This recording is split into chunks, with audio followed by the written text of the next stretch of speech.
Good afternoon, ladies and gentlemen.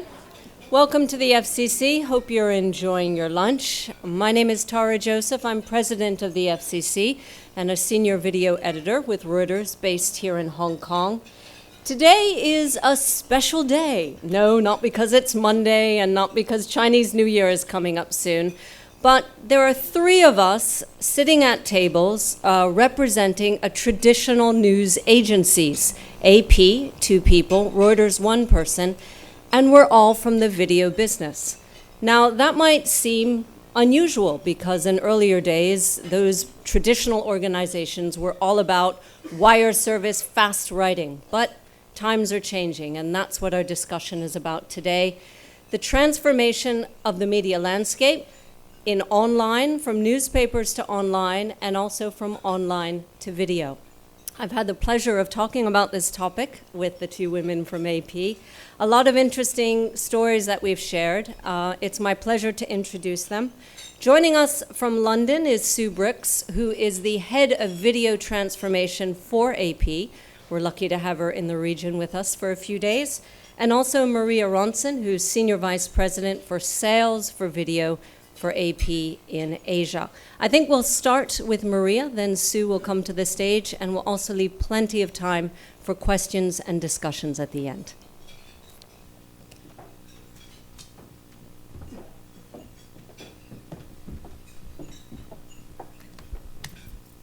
Welcome. First of all, let me just reintroduce myself. I'd like to say I'm senior vice president, but I'm a mere vice president. So I thank you for the promotion anyway. So as I said, I'm Maria Ronson, and I'm here with Sue Brooks. And I'm here to talk about a very important topic. We all know that the news landscape is changing very rapidly. For some of us, it's even a very painful journey. For some of us in the traditional media anyway, it's been a very painful journey. And we're here today to share with you what the AP has learned. Sorry. You're in notes. Everybody can see. Okay, sorry. Can you make that? Okay. And we're here today to share with you what the AP has learned about what this change means to the way our industry reports news, and also how we can stay ahead of the curve. Easier said than done, you will say. So what we've done in the past year at the AP is we've conducted some large research projects to understand exactly what consumers, how the consumers want their news served up in the digital age. Now, these reports are quite large to contain in a 20-minute presentation. So please, for anybody who's interested, whether you're from AFP or Reuters or anyone here in this group, please come to me, give me your name cards, and I will give you a copy of our report. So what has been the recurring theme of all these research projects that we've done? Actually, it's a no-brainer. It's video, the importance of video in news consumption. And here today, I'm going to present to you a video from Paul Lee, who's our research partner at Deloitte, to explain more about the importance of video in our news consumption. Sorry.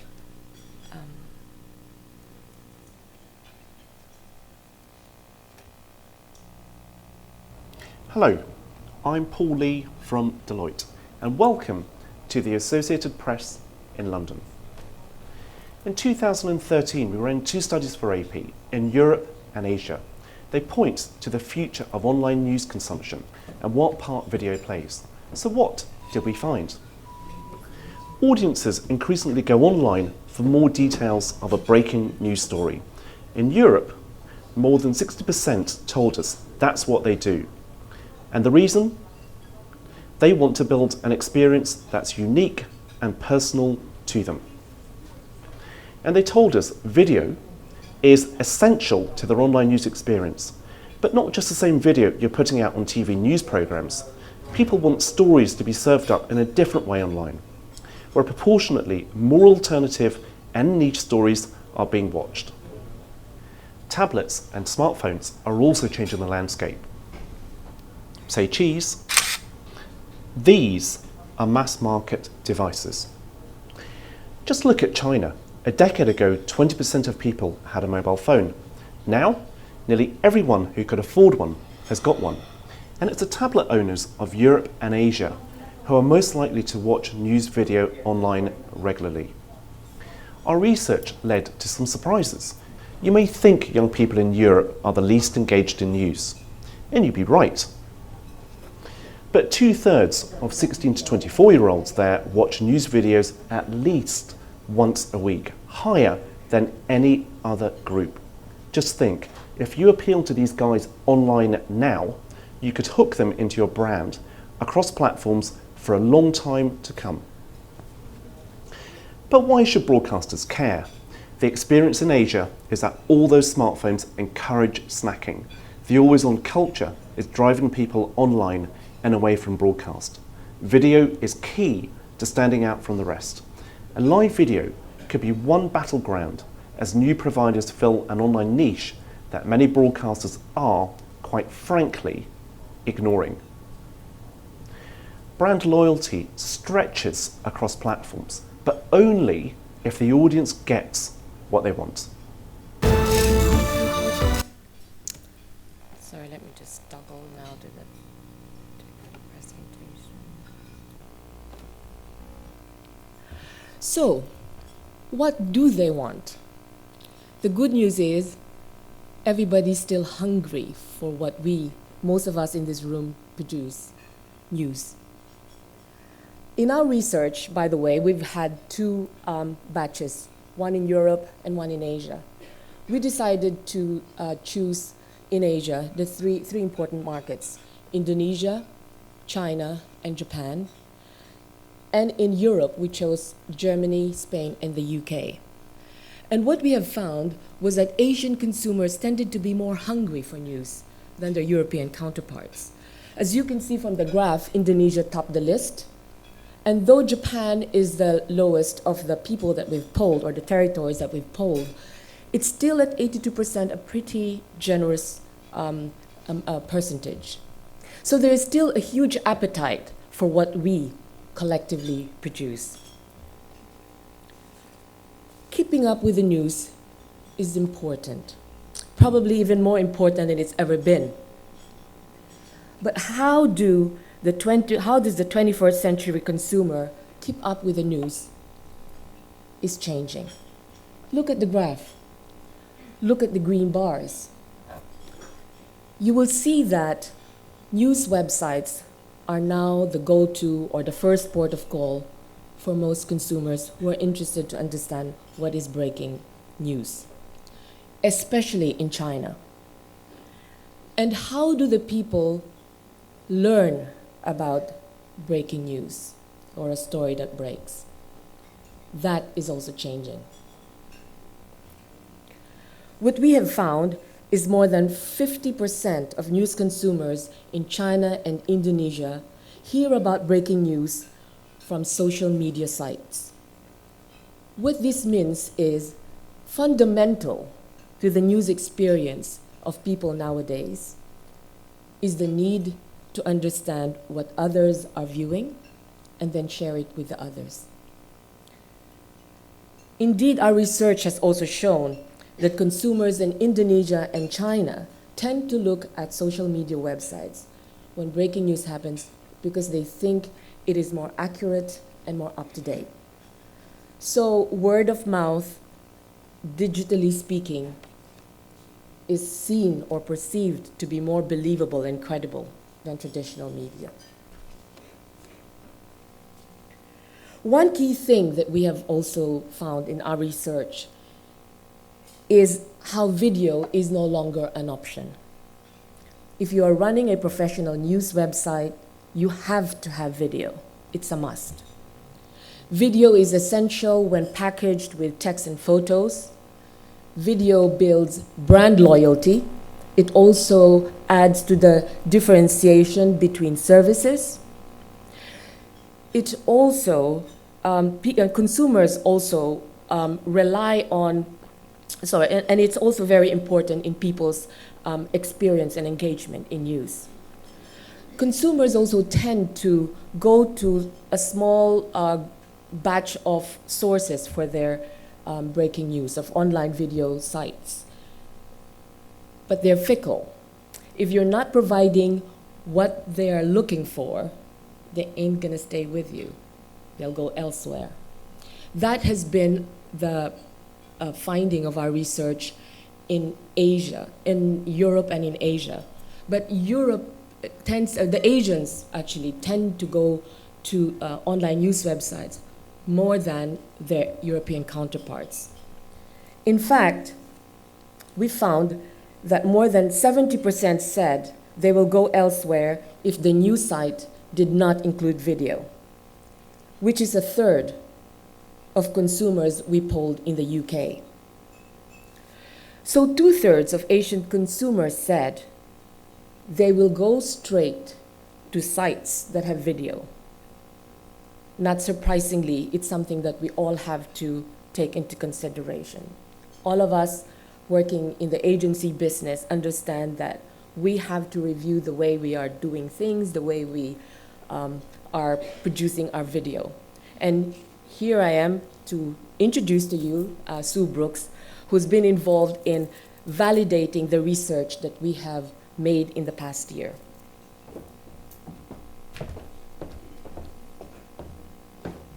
Thanks, Maria. So she and the Deloitte boys have done the clever stuff. I'm going to try and explain what it means in real life, because I have one of the best jobs in the world. I travel the globe, talking to media organisations, old and new, traditional and new, trying to find out how they're meeting the challenges of the digital age, and what can we as an industry together do to meet those next challenges. First and foremost, it's quite clear from the research and from what you've heard from both from Maria and Deloitte that many organisations are turning to video to help them meet the digital challenge. Indeed, I've just got one bit of information that brings this home. The fastest growing, or the fastest area of growth for video at the moment is from radio stations, which is really entirely counterintuitive, but all our research, in fact this I think was research from another company, says that. So when it's important that when we think of video, when we talk of video, we don't think of linear TV in the way that we've all grown up to think that's what video means. What radio stations and newspapers are finding is that consumers, when they go online to look at video, want a really very different experience to that we're used to, as I say, to the linear TV experience. Here's a really good example, actually. The Huffington Post this is a live feed from the Huffington Post for the last presidential inauguration, probably about a year ago. Well, in fact, I'm sure it was about a year ago today, this week or so. They used a live feed to cover the election. It was exactly the same live feed that ABC, NHK, all the broadcasters used, because it was a poor feed. Everybody actually essentially had more or less the same kind of content. But the Huffington Post used it in an entirely different way. They used the live feed to engage the audience. I mean, look at it. It's taking up less than about a quarter of the screen there.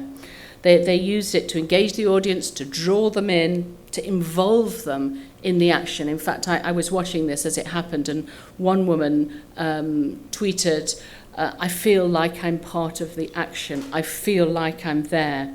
And that's really important. It's almost as if the content is incidental to the conversation that's going on around the news. And we're seeing that time and time again. It's not just the new digital kids on the block, though, that are using video, and specifically live video, really effectively. the New York Times, actually last week, launched its new design for its online site. And you see here, video is right slap bang front and centre of the new design and looks absolutely fantastic. If you get a chance, go and have a look at it. It's almost like a Hogwarts type moving photo, the way they're using video, and it looks really, really fabulous and very much in tune with their brand. Very different to the Huffington Post, but very authentic, and that's something that really news organisations are learning the world over. Online, consumers can smell a fraud a mile off, so anything that's authentic works very well, authentic in keeping with your brand. Asahi Shimbun is another quick example. They used live very effectively as Tokyo was waiting to see whether or not it had won its Olympic bid last year, again collating comments from viewers, so that the stream, that the news was complementary to the experience, not all the experience. And that's a big difference between the traditional media and how people increasingly using video, especially live video, online. This growing importance of live video has been borne out by a survey of our digital customers recently. 72% told us that live video is important or very important to them. And I'm sure I know many other news organisations and news agencies around the world are beginning to concentrate increasingly on live coverage. So you're going to say why? Well, first and foremost, I think, is that it creates stickiness. You get it right, and viewers are glued to the screen. Just look at these statistics, which come from American academics. An average visitor spends about a minute a day on a newspaper website. Now look at these figures. These figures come from coverage of the royal baby who was born, last summer in the UK. I need to make it really clear at this stage that these figures do not come from the prince and princess coming out with the new baby, showing the world that the new member of the UK royal family. These figures came from about 5 days of coverage of a hospital door. There was nothing happening at all. People going in, people coming out, they weren't royal family. 5 days that was on, and people were absolutely glued to the screen. Broadcasters would kill for that kind of engagement. It's like a soap or something that's doing that. And can you imagine, I used to edit a network news program in the UK. Can you imagine going on into our morning editorial conferences saying, what are we going to do today? I know, let's put a door on the news. I mean, just inconceivable. And it's not just the raw baby that is creating these kind of figures. We've seen it many times from live coverage recently. Sometimes we think perhaps we'll put some paint on and watch that dry, see what happens. That would be good. And so obviously we've analysed lots because it's terribly important. We try and understand consumer behaviour as to why that is. Why is these kind of anticipatory events creating such stickiness? And that's exactly what we found out, that it's anticipation that counts. People want to be the first to know, and there is no more first than live. So what we think is happening, it's like having a social currency, and it comes back to the point about social media that Maria made a few moments ago, that somebody's watching the live feed of the hospital door. They're the first to hear that something's happened, that the baby's been born, which means they can get straight onto their own social media streams. They can tweet about it, they can blog about it, and suddenly, again, they're part of the event, and they have cashed in, if you like, their social currency of being the first to know.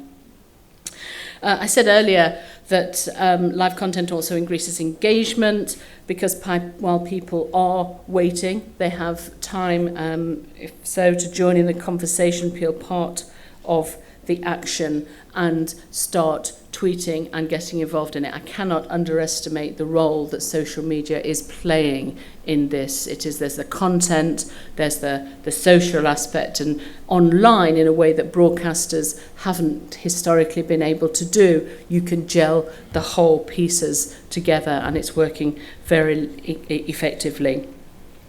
Increasingly, it's easier to monetize live events in a way that's not often possible for news, which is, as everybody in this room knows, is really unpredictable and also not always appropriate for sponsorship. So here, Apple Daily got a really fitting and timely sponsor for its New Year's celebration coverage, just the New Year just gone, and they had a watchmaker. In case you didn't get the very poor pun,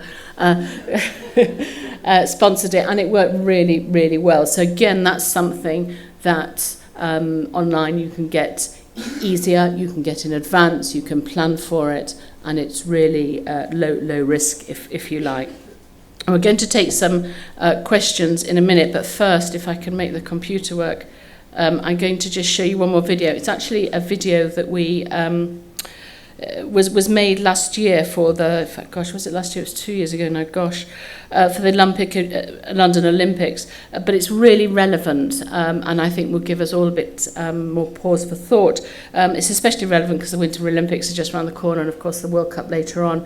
But more than that, I think it says a lot, and probably much more coherently than I can.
Exciting, huh, isn't it? People are scared. I just say, bring it on. I can't think of, I've been in this industry much too long, and I can't think of a more exciting time to have been involved in it. It's fantastic. So you have some questions. Okay. Do you want me to come up there? Yeah.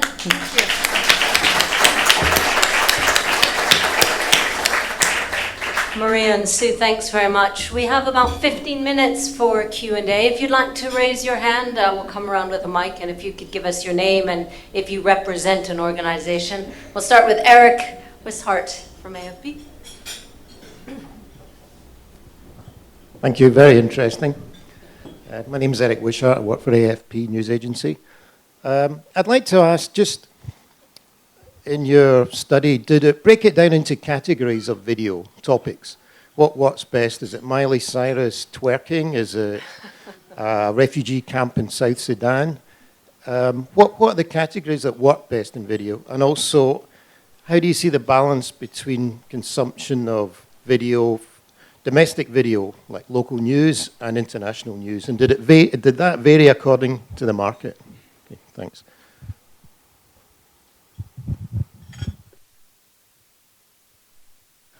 Hi. What we did in the in the research is ask the consumers how they define news, because as everybody knows, the lines are blurring increasingly. So it's very difficult in terms of the research to say yes, entertainment is more important than news, because, for example, what is news and what is entertainment now? So if David Beckham or Rodman or something does something interesting, as we all know, it's an entertainment story, it's a sport news story, and it's a news story. So the research, we can send you the whole lot of it, because it's really very deep and detailed, which has some of that information in it. From our own experience, it depends entirely on the region as to where the consumer is, as to which type of news is still important or more important. What we have been quite surprised about, though, is that broadly speaking, people who are watching news online tend to follow the same patterns as they do when they're watching on news on broadcast. So breaking news in terms of clips is still very popular when the news is breaking straight away. If then the consumer wants to know more about a story, they tend to go online to learn more. So still, to some extent, breaking news will mean that people go straight to TV, and then if they want to know more about it, they'll go online. But come afterwards and I'll give you a copy of the research. Questions? While people are thinking about them, I'll over here. Sarah? Angela Chung, APV. So we're a video production company, and a lot of our clients are asking us about ROI. How do you gauge, measure, justify ROI, especially in the social media space? It's still on. In the social media space, I'm not qualified to talk about. What I can talk about is what we're increasingly seeing is that ROI can obviously be connected to brand. And while media organisations use video, or any media, if you like, but specifically talk about video, use it in keeping with their brand. So the New York Times do it one way, the Huffington Post will do it another. And as you can see from the Apple Daily experiment, increasingly customers are finding sponsorship, which is working very well. And because of the kind of stickiness that video is bringing, they are finding that has also ensures that they have more eyeballs, and eyeballs means more advertising dollars. So there is a clear correlation between, and we're seeing more and more people bringing their, more and more media organisations wanting to promote their own brand using video, therefore they take full advantage of any advertising dollars rather than relying on third-party hosting platforms and things like that. Over here. Hi, my name's Linda Kennedy. Do you think the word news will actually become obsolete? Because what people of a certain age call news, people of a less certain age maybe call sharing. So it's not that they're not interested in information, but it's just that it's defined differently, and how it's currently being defined sort of smacks of an old-fashioned agenda. Hello, Linda. Hello. I think I know you. Yes, it is. It is entirely different, and also you take that as a step forward, which is why, yes, you can't deny, is it a news story, is it a sports story? It doesn't matter to a large extent these days, and increasingly also who's delivering it isn't matter anymore. So in more and more we're seeing content marketing, and you'll see a time, I'm sure, where as many people think that actually they can get their sport news from Nike or somewhere as they can from the BBC or whoever, because that not only is the actual genre all merging, but also the media brands are emerging too, and who is considered a news brand. If we're talking 5 years hence, I'm sure it'll be very different to the way it is now. Let me just compliment also what Sue has just said. From our findings, what we have found is that there's really great hunger still for breaking news. Breaking news as in, historic change or calamities, or, anything that's breaking news, it's still of interest. But the news value changes as the importance to the person who's actually engaging in the news changes. Where social media, I think, comes into play is when people are more interested in what their peers are doing, their peers are viewing, what their peers are interested in. So there are kind of several, I should say, there are several categories, but breaking news still matter. People still want to know more about what's happening in the world outside their own environment. Just to follow up on that, Sue, when you were speaking earlier, you're saying this is a really exciting job and a really exciting time in the industry. Do you think that news is losing its value, or are we coming into a new opportunity for news, really? Yeah, no. I think that the best is yet to come, because what's happening is actually we just have, as journalists and news organisations, we just have another tool in our storytelling armour, if you like, and no longer does an organisation need a satellite dish the size of a tennis court, or content management systems the size of a small nation, to be able to handle the storytelling, video and commenting and social media, and getting your viewers actually involved in the conversation about the news. I think it's just opening up a whole new kind of front in storytelling, which is just, if we get it right, and there's no reason to think that we won't, it's fantastic. And with newspapers and websites that want all these new tools and all this new stuff, are they training people, spending money, building their own new types of teams? Yeah, certainly the people I speak to are creating different teams. Of course, the skills, to some extent, most young journalists coming out of college now will have by default, will have video skills already.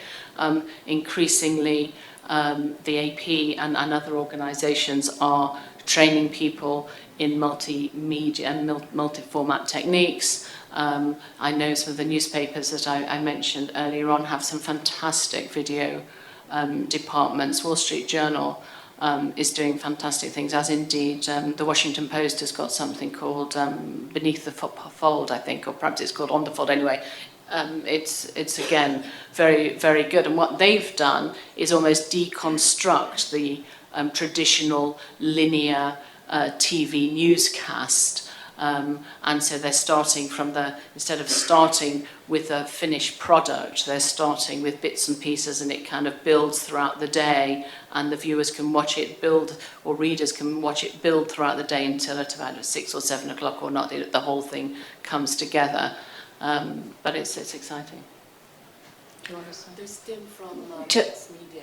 Sorry, what, Joe Schmaltz from Reuters? We'll go around. Joe? Yeah. Sorry. Hello. That's Tim from Next Media. Hi, Please my go name is ahead. Tim Yu from Next Media. Thank you for using our Apple Daily as an example. If you would continue to show it to high-value audiences like this, I'll send our client another invoice. My question has to do with your study in terms of China being so large. Did you go into the regional differences, and did you cover Greater China, including Hong Kong and Taiwan? I don't think so, do we? Okay. Actually, no. I'm afraid we were really just more interested to see how the markets were different. We didn't go granular into understanding exactly what the people from Shanghai or the outlying provinces, how were they consuming news. So we just looked at it more actually from Beijing rather than the entire country. That would probably require another research. So we just looked at, essentially the main suburban, the main cities of Tokyo, Jakarta, and Beijing. Okay, so you used Beijing as the representative sample? Yes, then. correct. Okay, thank you. Yeah. I believe we had a question over here, Joe. Thank you. My name is Joe Schmaltz. I do for Reuters what Maria does for AP. So when we're not competing, whenever we're not competing, we probably agree on a lot of views on the industry. The one thing that I took away from this is, and that's probably true for this presentation as well, the one thing that I took away were the changes in the media industry and your encouragement for media companies to embrace the change and to adopt. I was wondering if you can talk a bit more about how the AP is adapting to these changes and how you are addressing these changes with your clients, just so that I can walk away with a bit of competitive intelligence. I'm not supposed to talk about the AP. I've been ordered not to talk. Shall I? No, it's okay. Well, Sue will talk to me. Already ordered. Sue will answer that question.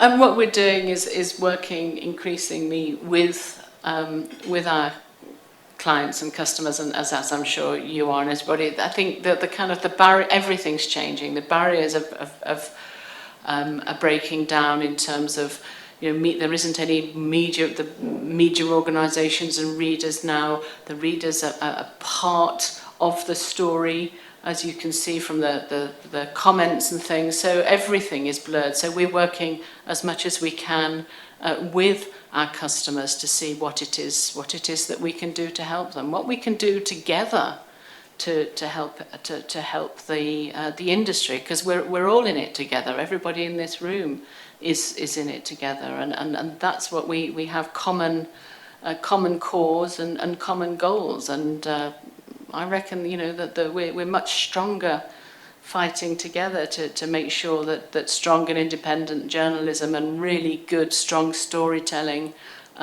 wins out. And that's in everybody's interests, be you from Reuters, AFP, the New York Times, or the Associated Press. We have time for one more question. I'm just wondering how closely you work with the print journalists at the organizations to create content, or do both sides re-report the news? Okay. It's okay to talk about the AP, I guess, yes. Okay. We have actually changed the way we do things now at the AP. For instance, in the past, you've got an editor for text, or the text people or the newswire writers would be filing and reporting to a wire editor, and then you've got the video editor, and you've got a photo editor. What we've done now, because of the media convergence, is we've got one editor overseeing the multimedia formats.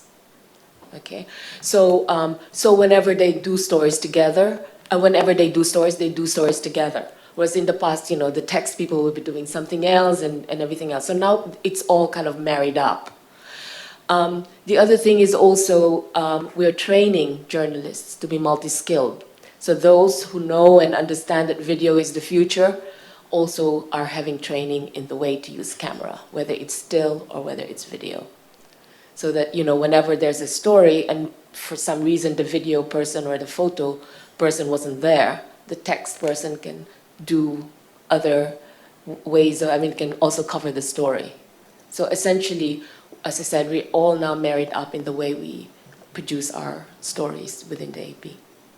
It also comes back to the collaborative approach that I was talking about a few moments ago, because if we can collaborate, actually it's as useful to know, for me to know how somebody's using my content than it is for me to know if they're using it, because I spend now an awful lot of my time not just speaking to the decision makers, because that's fine, and obviously you get a certain amount of intelligence from that, but actually you get a lot more intelligence, I think, that can help you make decisions as to how the industry is changing by talking to the doers in any news organisation. So I spend time sitting next to journalists who are using video for the first time to see how they're using it, to talk to print and press people to say actually what are the challenges that you're facing and how can we help you solve them, rather than, you know, this is how it's going to be. That doesn't exist anymore, that kind of attitude. Well, I hope it doesn't anyway.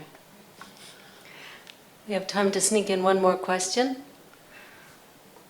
Otherwise, I think we'll leave it on that note. It's just about 2 o'clock. Maria and Sue, thank you very much for coming to speak to us today. And a small gift of thanks from the FCC. We hope to see you here more often. Thank you. Thank you, everyone. Thank you. Have a wonderful afternoon, everyone.